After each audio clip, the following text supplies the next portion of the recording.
Hoje vamos falar de ligações. No mundo globalizado em que vivemos, tudo está ligado em rede, interconectado, e é claro que existem muitos tipos de ligações. A ligação interurbana, que a gente faz para fora da nossa cidade. A ligação a cobrar, quando é o outro que paga. As ligações amorosas entre dois amantes.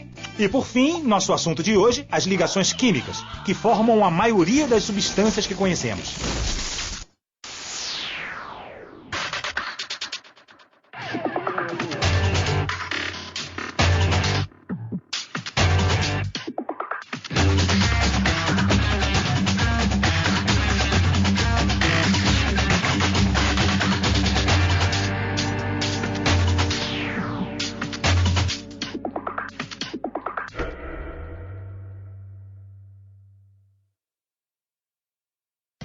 A química é a ciência voltada para a composição, a estrutura e as propriedades da matéria. Ao longo dos séculos, a química acumulou um grande conhecimento sobre as substâncias, sua natureza, suas qualidades e capacidades de mistura. Peraí, tá misturando tudo, assim vai ficar uma bagunça. Eu acho melhor a gente entender algumas coisinhas básicas antes de continuar. Tudo bem, Kika. Antes de continuarmos nossa conversa, vamos entender os conceitos de elemento químico, molécula, substância e mistura. Na natureza existem mais de 100 elementos químicos que são a base de toda a matéria. O que diferencia os elementos químicos é o seu número atômico, que representa a quantidade de prótons existentes nos núcleos de seus átomos. O oxigênio, por exemplo, é o elemento químico constituído por todos os átomos que possuem 8 prótons em seu núcleo. Portanto, o número atômico do oxigênio é 8. Na tabela periódica, os elementos químicos são mostrados isoladamente. Mas, na natureza, não é assim. A maioria deles só existe em combinações. Quando 2 ou mais átomos do mesmo elemento químico ou de elementos diferentes se combinam por uma ligação química, eles formam o que chamamos de molécula. As moléculas da água, por exemplo, são formadas por uma combinação de 2 átomos de hidrogênio com um átomo de oxigênio. Molécula é a menor parte de uma substância. Átomos formam moléculas. Moléculas formam substâncias. O oxigênio, hidrogênio e carbono presentes nesta cadeia de átomos que estamos mostrando formam as moléculas da glicose que, por sua vez, faz parte da substância açúcar. A glicose é a principal fonte de energia dos organismos vivos e está presente em muitos alimentos que comemos no dia a dia. E tem também a mistura, que é composta por 2 ou mais substâncias. O leite, por exemplo, é uma mistura de várias substâncias. Bom, agora chegamos ao tema central da nossa conversa de hoje. As ligações químicas. É o que existe entre átomos que formam uma molécula estável. Tá bom, mas como eles se ligam? É um abraço? Um beijo? Eles são algemados? Têm tomada para plugar? Como é que eles se ligam? Kika, essa pergunta vem se repetindo por toda a história da química. E as respostas têm nos levado a modelos de ligação química cada vez mais precisos. Tentando responder essa pergunta, cientistas observaram o comportamento de várias substâncias e perceberam que algumas combinavam melhor que outras. Isto é, a capacidade de combinação de alguns elementos podia variar. E foi tentando esclarecer esse comportamento que eles chegaram à ideia de valência. A essa altura, a química passava por uma revolução com uma série de avanços tecnológicos, experiências inovadoras e o surgimento das primeiras teorias sobre o átomo. A valência, então, passou a ser entendida como a quantidade de ligações que um átomo pode fazer de uma vez. Quer dizer, a valência de um átomo representa a sua capacidade de fazer ligações. Ok, um combina mais com o outro, tem a valência, tá ficando melhor. Mas como isso acontece de verdade? Lá nos átomos que a gente não consegue ver nem com o microscópio. Tá faltando alguma coisa aí. É verdade, Kika. Faltava aprofundar o estudo do elétron. No princípio, os elétrons eram entendidos como um tipo de partícula que gira em torno do núcleo do átomo, como os planetas giram em torno do Sol. Mas desde então se descobriu muita coisa sobre essas partículas. O americano Gilbert Newton Lewis foi o pesquisador que começou a projetar os elétrons em estruturas espaciais em volta do núcleo do átomo, num trabalho que se tornou a base da teoria eletrônica da valência. E percebeu que os átomos mais estáveis são os que têm 8 elétrons na camada mais distante do seu núcleo, exceto o hélio, que possui apenas 2. Isso quer dizer que os átomos com menos do que 8 elétrons na sua camada externa tendem a fazer ligações com outros átomos. Se um átomo tem 7 elétrons em sua camada externa, ele tende a buscar um elétron na ligação com outro átomo. Se ele tem 6 elétrons na camada externa, tende a buscar 2 elétrons em suas ligações e assim por diante. Esse equilíbrio é o que estabiliza as ligações químicas, que podem ser de vários tipos. De acordo com a teoria de Lewis, dependendo do comportamento dos elétrons nas camadas externas dos átomos, as ligações químicas podem ser iônicas ou covalentes.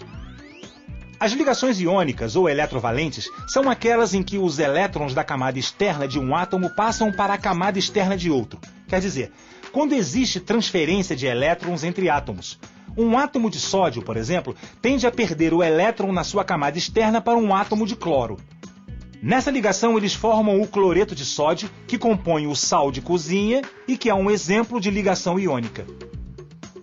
As ligações covalentes ou moleculares são aquelas onde os átomos compartilham os elétrons de suas camadas externas. Um átomo de carbono pode compartilhar 4 elétrons e 2 átomos de oxigênio podem compartilhar cada um 2 elétrons. Assim, os 3 átomos da ligação completam os 8 elétrons nas suas camadas externas. Nessa ligação, eles formam o gás carbônico, que o corpo humano elimina na respiração. Existem também as ligações metálicas, que, como o nome diz, ocorrem entre átomos de metais e são bastante estáveis. E por último, há os radicais livres, que são altamente reativos e formados por moléculas ou átomos com elétrons de valência desemparelhados.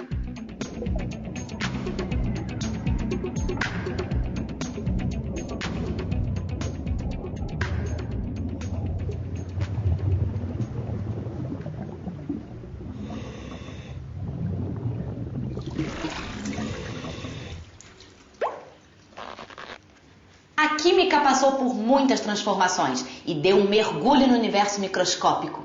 Surge então a química quântica, uma ciência muito ligada à matemática e com outra concepção dos átomos e de suas partículas. Entender as teorias quânticas é fundamental para acompanhar os avanços da química. Os fenômenos quânticos, eles estão presentes em vários níveis da estrutura da matéria. A gente aprende lá nos cursos de química da escola que os elétrons, nos átomos, né, eles estão distribuídos em camadas ou níveis de energia que a gente rotula com as letras K, L, M, etc. E dentro de cada um desses níveis você tem orbitais quânticos que a gente rotula com letras, né? S, P, D, F, etc. Cada uma dessas letras podendo caber uma determinada quantidade de elétrons. Essas regrinhas que a gente aprende na química, elas foram construídas a partir da compreensão dessas propriedades quânticas. É natural pensar que as ligações químicas também, que são quando os átomos se juntam, vão refletir essas propriedades quânticas. A partir das teorias quânticas, as novas concepções do átomo descrevem os elétrons como nuvens se movendo em orbitais em torno do núcleo e se distribuindo por todo o espaço como ondas. Então, os quânticos vão substituir o conceito de trajetória pelo conceito de onda no estudo dos elétrons. E vão propor também a aplicação de equações matemáticas de onda ao comportamento das partículas. Surfando nesses estudos, os cientistas alemães Walter Heitler e Fritz London aplicaram a equação de onda à ligação química simples entre 2 átomos de hidrogênio. Eles perceberam que, quando esses 2 átomos se aproximam, aumenta a probabilidade de que um elétron de carga negativa de um seja atraído pelo núcleo positivo do outro e vice-versa. Esses elétrons começam a pular entre os átomos bilhões de vezes por segundo até que não seja possível definir a que núcleo eles pertencem. Combinando esse conceito com a equação de onda que vimos antes, os cientistas concluíram que a atração criada entre os átomos pela troca de elétrons seria equilibrada pela repulsão entre os núcleos positivos, criando uma ligação covalente estável de grandeza e força definidas. Aluno de Lewis e contemporâneo de Heitler e London, o americano Linus Pauling traçou um caminho muito original em sua pesquisa. Influenciado por esses cientistas e também pelas teorias quânticas, ele elaborou um dos mais importantes estudos sobre a natureza das ligações químicas. Ele tentava entender o comportamento dos elétrons nas ligações químicas e também as relações entre as ligações covalentes e as ligações iônicas.